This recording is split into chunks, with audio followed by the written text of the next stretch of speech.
समीकरण और voting percentage एक बड़ा मैटर रहा है। और इतिहास की बात करें तो इतिहास भी यहाँ का यही गवाह देता है कि आनंद मोहन एक मेजर फैक्टर है। और उसके बाद से अब शिवहर का जो कमान है वो उनके बेटे चेतन आनंद संभाल रहे हैं। 2020 के चुनाव में देखा गया कि उनको एक भारी मतों से जीत मिली थी और इन्हीं मुद्दों पे आज हम चर्चा करेंगे। उससे पहले नमस्कार, स्टार टीवी बिहार के खास कार्यक्रम बिहार की जंग में आपका स्वागत है। मैं हूं सानिया आपके साथ और इस वक्त हमारे साथ स्टूडियो में मौजूद हैं सीनियर जर्नलिस्ट सरोज सर। बहुत बहुत स्वागत है सर हमारे चैनल में। सर, ये मुद्दा जो है सभी के मन में आता है कि 2020 में जिस तरीके से देखा गया कि चेतन आनंद 36,000 वोटों से जीते थे, उससे पहले मोहम्मद सरफुद्दीन जो है वो जीते थे, लेकिन वो लवली आनंद को सिर्फ और सिर्फ 461 वोटों से हरा पाए थे। तो कहीं ना कहीं यहाँ पे आनंद मोहन का फैक्टर जो है एक बड़ा रोल प्ले करता है। क्या लगता है कि इस बार के चुनाव में कैसा रोल प्ले करेंगे? आपने ठीक कहा सानिया जी की आनंद मोहन शिवहर, उत्तर बिहार और बहुत सारे विधानसभा क्षेत्र बिहार में ऐसे हैं जिसमें आनंद मोहन एक बड़ी भूमिका में है, बड़ी रोल में होते हैं। उनका अपना प्रभाव है, अपना व्यवहार है, लोग उनके हैं। लेकिन जब पर्टिकुलर शिवहर जिसकी आप चर्चा कर रहे हैं, अभी सांसदी भी जीती उनकी पत्नी ने, बेटे उनके वहाँ से विधायक है, तो कोई नई बात नहीं है। जब फ्रेंड्स ऑफ आनंद हुआ था, फिर जो उनकी पार्टी बनी थी पीपुल्स पार्टी करके, उसमें भी शिवहर का बड़ा डोनेशन था। वहाँ उनके बड़े समर्थक हैं, फॉलोअर हैं। इस वजह से नॉर्थ बिहार के होते हुए, मतलब सहरसा के होते हुए भी वो अपना जो कर्म क्षेत्र है वो शिवहर को चुनते हैं। तो स्वाभाविक इसलिए कि वहाँ पर उनका जनाधार बहुत मजबूत है। आपने कहा ना कि भारी अंतर से जीते हैं 20 में उनके बेटे, तो इसका मतलब उनका जनाधार लगातार उस इलाके में बढ़ रहा है और यही उनकी ताकत शिवहर में, सीतामढ़ी में, नॉर्थ बिहार में उनको मजबूत करती है। जातीय समीकरण यहाँ पे बहुत मजबूत है। भूमियार, ब्राह्मण, राजपूत, मुस्लिम फैक्टर जो है बहुत ज्यादा मेजर रोल प्ले करता है। 29% वोटिंग परसेंटेज जो है चेतन आनंद के खेमे में। क्या कहेंगे कि इस बार के चुनाव में जातीय समीकरण उनका सपोर्ट रहेगा? और 29 जातीय समीकरण तो हर चुनाव में होता ही होता है, लेकिन एक चीज आप गौर करिएगा कि जैसे आनंद मोहन जो पर्सनालिटी है तो केवल अब वो राजपूत है, तो ऐसा नहीं कि सब राजपूत ही केवल उनको वोट कर रहा है। दूसरी बिरादरी भी, दूसरा समाज भी, चाहे वो मुसलमानों का हो, पिछड़ा हो, अति पिछड़ा हो, दलित हो, वो भी आनंद मोहन के साथ होते हैं शिवहर के जंग में, शिवहर की लड़ाई में। लोकसभा चुनाव में भी ये देखा गया। तो राजपूत है तो समर्थन है, वो तो स्वाभाविक है। लेकिन राजपूत के अलावा भी जो दूसरी बड़ी पार्टियां हैं जिसका आप जिक्र कर रही थी, ब्राह्मणों का, भूमियारों का, मुस्लिम भी बड़ी आबादी है, तो इनका भी समर्थन मिलता है आनंद मोहन को। इसीलिए 35,000, 36,000 उनका जीत का मार्जिन होता है। इसका कारण यही है कि सब लोग उनको वोट करते हैं। 2015 में देखा गया कि मोहम्मद शरीफुद्दीन जो है वो जीत गए थे 461 वोटों से। नीलम जो उनकी पत्नी है लवली उनसे जीत गए थे। तो कहीं ना कहीं देखा गया कि मोहम्मद शरीफुद्दीन का वहाँ पे कुछ ना कुछ वोटिंग परसेंटेज अच्छा खासा है, तभी वो जीते हैं। लेकिन इसके बाद लोग जो है ये भी कहने लगे कि लक बाय चांस जो है उनका जीत था, क्योंकि पहले भी आनंद मोहन का वर्चस्व रहा और 2015 के बाद 2020 में चुनाव हुआ, उसके बाद उनके बेटे का ही वर्चस्व रहा।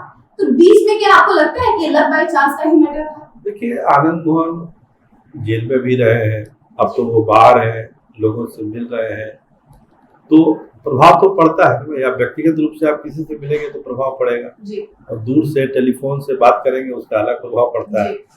तो लोगों से मिलना जुलना आनंद मोहन का बहुत तेजी से हो रहा है। खासकर सीतामढ़ी, शिवहर के इलाके में लगातार वो जनसंपर्क में रहते हैं, लोगों से मिलते हैं और तैयारी ऐसी है कि लगता है कि इस बार भी शिवहर का किला जो है आनंद मोहन के नाम ही लिखा जाएगा। अभी तक जो समीकरण है, अब तो टेक्निकली तो राजद में है, लेकिन अब तो जदयू में ही सारा मामला है चेतन आनंद का।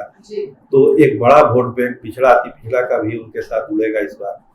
तो लड़ाई बहुत मुश्किल हमको शिवहर की नहीं दिखती है, लड़ाई आसान ही दिखती है वहाँ। हाँ, क्योंकि अब तो एनडीए का भी जो बोलबाला है वो तेजी से बढ़ गया। ऑपरेशन सिंदूर के बाद तो मोदी लहर और ज्यादा बढ़ रहा है। ऐसे में क्या लग रहा है आपको, यहाँ फिर से चेतन आनंद का जो वोटिंग परसेंटेज है धर्म के बेसिस पे, यानी रिलीजन के बेसिस पे, वो रहेगा?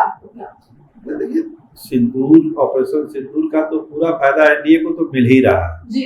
उसमें शिवहर भी शामिल है जी। बिहार की और 242 सीटें भी शामिल है। तो वो अपनी जगह पर है। जो हम लोग शुरुआत में चर्चा कर रहे हैं कि आनंद मोहन को लेकर एक वहां पर अलग तरह का माहौल है, अलग तरह की लोकप्रियता है, जिसका फायदा लवली आनंद को भी मिला, चेतन आनंद को भी मिला, और 25 के चुनाव में हमको लगता है कि फिर चेतन आनंद को उसका फायदा मिलेगा। तो तैयारी तो विपक्ष भी करता ही है, लड़ाई तो होती ही है। जैसा आपने कहा 400 कुछ वोट से वो जीते थे शमसुद्दीन साहब, तो लड़ाई तो होती है, लेकिन जब बाहर होते हैं आनंद मोहन तो अपना उनका बहुत प्रभाव पड़ जाता है। तो इस बार भी चूंकि अब बाहर है, जेल में तो है नहीं, तो प्रभाव पड़ेगा उनका। तैयारी है, कुछ ऐसे कैंडिडेट भी सामने आ रहे हैं जो एनडीए का वोट काटेंगे, उनकी भी तैयारी है, वो भी आनंद मोहन को नुकसान पहुंचा सकते हैं। इसके अलावा महागठबंधन में इस तरह की तैयारी है जो हमारे सोर्स बताते हैं कि चूंकि चेतन आनंद आरजेडी को धोखा देके इधर आए हैं, तो तेजस्वी यादव व्यक्तिगत रूप से चाहते हैं कि चेतन आनंद जो है वहाँ चुनाव हारे, इसलिए अपना पूरा दिमाग शिवहर पर लगा रहे हैं कि किसी भी हालत में उनको नहीं जीतना है। हो सकता है कैंडिडेट दूसरा आए या समीकरण दूसरा बने, लेकिन शिवहर जो वीआईपी सीट है उस पर तेजस्वी यादव की भी नजर है और वो पूरी कोशिश करेंगे कि आनंद मोहन का जो विजय रथ है उसको रोका जाए वहां पर।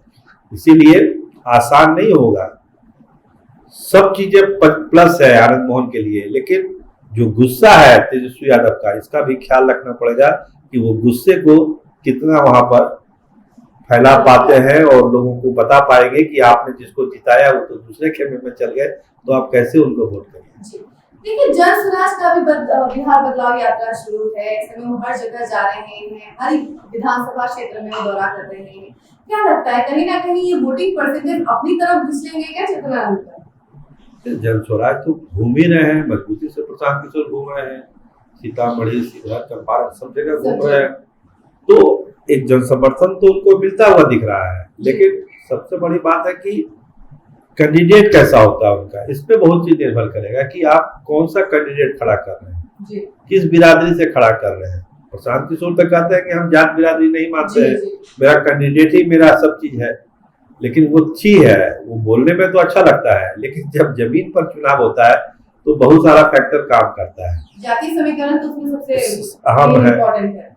तो उस समय जब कैंडिडेट का एक बार घोषणा हो जाएगा तब पता चलेगा कि वो किसको नुकसान करेंगे, एनडीए को नुकसान करेंगे, महागठबंधन को नुकसान करेंगे या खुद जीत के सामने आ जाएंगे। ये कैंडिडेट के घोषणा पर निर्भर करेगा, अभी बताना जल्दबाजी है।